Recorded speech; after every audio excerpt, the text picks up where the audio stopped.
François Bon, les carnets, c'était un petit voyage Claude Simon en 7 épisodes. Qu'est-ce qu'on va prendre pour la fin? Une petite échappée, une petite transversale? Quelque chose d'imprévu? En tout cas, pour moi, ça l'était. Tenez, je vous mets cette photo. Claude Simon, Nathalie Sarraute, 1985. On est juste avant ou juste après le prix Nobel. Simplement, qui l'a eu? C'est elle ou c'est lui? C'est lui. Et je me suis toujours demandé s'ils avaient eu le culot de le donner à elle.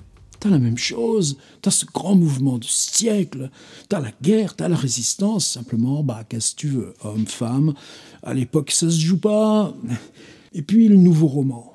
Il y a longtemps qu'on sait que ça n'existe pas, le nouveau roman. Ça n'a jamais existé, le nouveau roman. Il y a une vague photo devant les éditions de minuit, avec des gens qui sont là, d'autres qui sont là par hasard, d'autres qui devraient y être, et puis qui y sont pas. Et puis, dans ces individualités, tu as des individualités un peu mineures, genre Ricardou et autres, qui essayent de se faire leur truc à travers ça. Mais non, ces gens, Samuel Beckett, Nathalie Sarraute, Claude Simon, c'est la littérature dans son petit travail obstiné, solitaire, t'as des amitiés.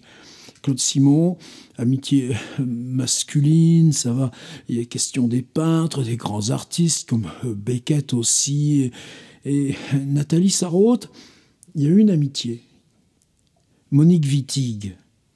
Et Monique Wittig, il y a plein de vidéos là que j'ai faites sur cette chaîne, parce que moi-même, ça remonte juste à 3 ans, tout d'un coup. Là, c'était à Porto, dans le petit bureau avec des livres jusqu'au plafond du département de français de l'université. C'était bien gentil, m'a bien voulu m'inviter. Il y avait des vieux minuits, là, et dans ces vieux minuits jaunes, là, je sors Monique Wittig, Les guerrières, et tout d'un coup, mais qu'est-ce que c'est ça?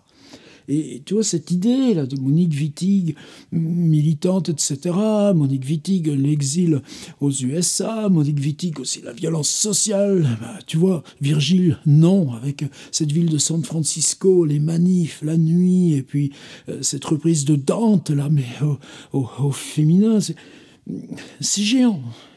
Et puis la surprise, elle est là. 6 décembre 1964, c'est-à-dire 20 ans avant le prix Nobel. Alors que Wittig est une amie de Sarraute, très proche, elle lui rend souvent visite, là-bas, vers là où elle est, là, vers Vernon, dans l'Eure. On n'a pas beaucoup de documents là-dessus non plus, mais ça, moi, c'est quelque chose qui me fait très souvent gamberger, ce rapport des deux femmes. C'est dans l'Express, 6 décembre 64. Alors, est-ce que Jérôme Lindon a pesé, parce que le Poponax vient de sortir? Est-ce que aller chercher dans Claude Simon, vous en trouverez beaucoup, des trucs où il écrit dans l'Express? Non, donc je ne sais pas comment c'est venu, pourquoi. Alors évidemment, monsieur Claude Simon écrivant sur Monique Wittig, mais c'est pas que lui, vous savez, Borges. Est-ce que vous vous souvenez le livre des préfaces avec une préface aux préfaces? Ce qu'il raconte dans la préface au livre des préfaces avec préface aux préfaces, c'est que faire une préface pour lui, c'était parler de ce qu'il percevait, de ce qu'avait cherché le livre. C'est pour ça que nous, ça nous intéresse, des livres d'original, de singulier, et que ça ne suppose pas donc pour autant d'aller lire le livre. Donc on a un texte de Claude Simon, je vais le lire. Le titre, il est là, pour Monique Wittig. Est-ce qu'ils se sont rencontrés, est-ce qu'ils se sont écrits? Mystère et boule de gomme. Je vais regarder l'association des lecteurs de Claude Simon, où il y a un boulot, 20 ans de cahiers, avec une partie, quand même pas mal de choses en ligne. Rien trouvé là-dessus. Et évidemment, Claude Simon, l'article n'est pas long, vous inquiétez pas, vous n'allez pas vous embêter, mais c'est simplement dans le dernier quart qu'il parle de Monique Wittig. On y va quand même. Et je suis content d'arriver là. Tu vois, je ne serais pas arrivé à ce texte si je n'avais pas fait ce parcours. Ce qui est dingue, c'est que ça m'oblige à tout reprendre. L'histoire, par exemple. J'avais rien compris. Claude Simon, pour Monique Wittig, L'Express, 30 novembre, 6 décembre 1964. Sur les cartes Michelin, un trait vert dont la signification est pittoresque, à ne pas manquer, double le tracé des routes serpentant dans les montagnes, signalant à l'attention de l'automobiliste en vacances les lacs, les précipices, les châteaux historiques. L'alléchante indication disparaît dès que la route traverse une plaine de quelconque village. Sont donc probablement peu dignes d'intérêt la ligne droite, le plan, un espace nu, des fermes, la végétation d'un fossé, les cailloux de ces régions dont le moindre pourtant offre aux promeneurs, qu'ils soient poètes ou minéralogistes, une infinité d'aspects passionnants. On voit donc dans ce que l'on pourrait appeler l'optique Michelin, ce qui est jugé digne d'intérêt ou pas, intéressant, extraordinaire, l'inhabituel, les vues panoramiques, les profonds abîmes, Stendhal, par exemple, dont il reparlera Claude Simon dans le discours de Stockholm. 20 ans plus tard, trouvait qu'une bataille, chose pourtant courante et hélas des plus banales, valait la peine d'être écrite en détail. Il l'a faite avec génie, et son génie s'arrête peut-être là. Mais que, en revanche, un simple voyage sans incident spectaculaire qui s'ensuivait, que de complexes problèmes sur l'espace et le temps, entre autres, nous pose pourtant le moindre déplacement, n'avait rien que d'ordinaire, et ne méritait par conséquent tout au plus qu'une ligne. Le prêtre et le stratège, sous-titre. Il y a, chacun sait cela, les grands événements, les grands problèmes, et les petits. Les grands sont ceux dont traitent les grosses manchettes des journaux, l'historien, le moraliste, le prêtre, le métaphysicien, le stratège, le psychologue amateur. Les petits sont ceux qui constituent en fait la quasi-totalité de notre vie. Si nous comprenons bien, à moins d'être parachutiste, Roméo, acrobate ou lanceur de bombes, celle-ci ne peut présenter aucune espèce d'intérêt. Développer des considérations verbeuses sur la mort, écrire par exemple comme dans un livre récent à propos de la perte d'un être cher, j'ai compris pour mon propre compte jusqu'à la moelle de mes os que dans les derniers moments d'un moribond on puisse enfermer l'absolu. Je ne sais pas d'où ça vient cette citation, faudrait que je clique, là il y a un petit truc en ligne, vous irez voir. Voilà qui ne signifie exactement rien, mais qui, à la satisfaction générale, sonne, entre guillemets, profond. Dire en revanche qu'en suivant un enterrement, votre attention est soudain accaparée par une fourmi, une fleur, c'est mettre fourmi, fleur et cadavre sur le même plan, les placer au même niveau, celui d'après Stendhal de, entre guillemets, l'ordinaire. La mort elle-même est ainsi au scandale, et selon un vocabulaire à la mode, réifiée. La fourmi et le nuage, sous-titre. Il ne semble pas venir à l'esprit des censeurs que la fourmi, le nuage, l'enterrement n'existent qu'à travers la conscience que nous en avons. Cela pourtant devrait commencer à se savoir, même dans les provinces. Il est vrai que ceux qui le disent portent d'affreux noms de métèques, d'allemands, de juifs, Héraclite, Kafka, Einstein, Heidegger ou Heisenberg.